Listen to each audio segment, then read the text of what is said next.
Hello and welcome to my tiny tarot practice. I'm your host, Amelia Freebie, and this podcast documents my tiny tarot practice.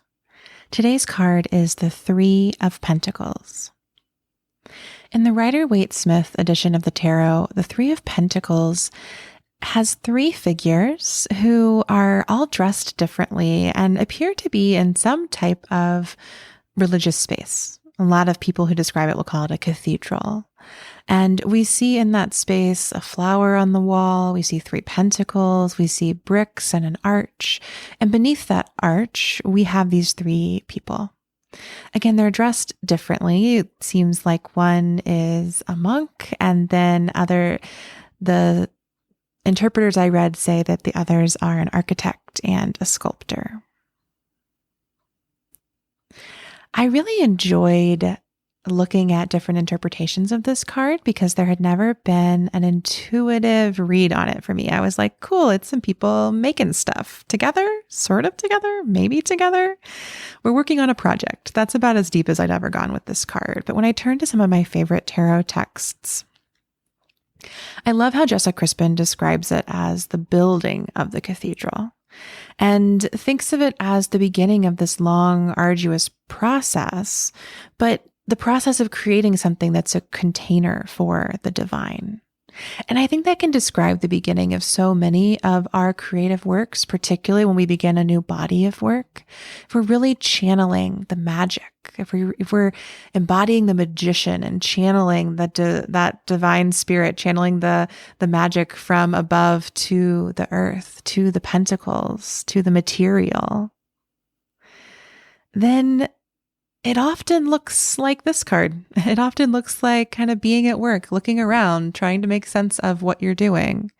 You know, I think it's romantic to always want to be the magician, one arm toward the sky, one arm toward the ground. But at least for me, my creative practice often looks much more like this card, the Three of Pentacles, or even, we'll get there shortly, the Seven or Eight of Pentacles.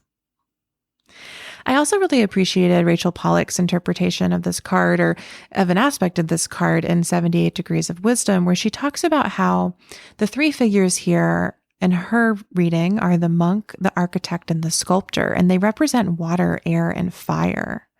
And the way that creating our earthly works requires the other elements. We have to bring them all together to make anything in this material world. And I thought that was a really beautiful interpretation. And I also like Jessica Doerr's interpretation that the Three of Pentacles is, quote unquote, the third thing. And there she's citing Jung, that, you know, 1 + 2 really becomes the third thing, which is separate, not simply the addition of the two. But I was actually imagining it as that meme that I see on Twitter all the time, which is like, not this, not that, but a secret third thing. And people there use it to make all sorts of funny jokes. But I also think that this card can be about that, where when we're creating something, we're bringing together this and that. But what it makes isn't simply the sum of those things. It's not simply that 1 + 2 = 3, but that it makes something unique and beautiful in its own right and wholly different from those things, where difference is sacred and reverent, not divisive or exclusionary.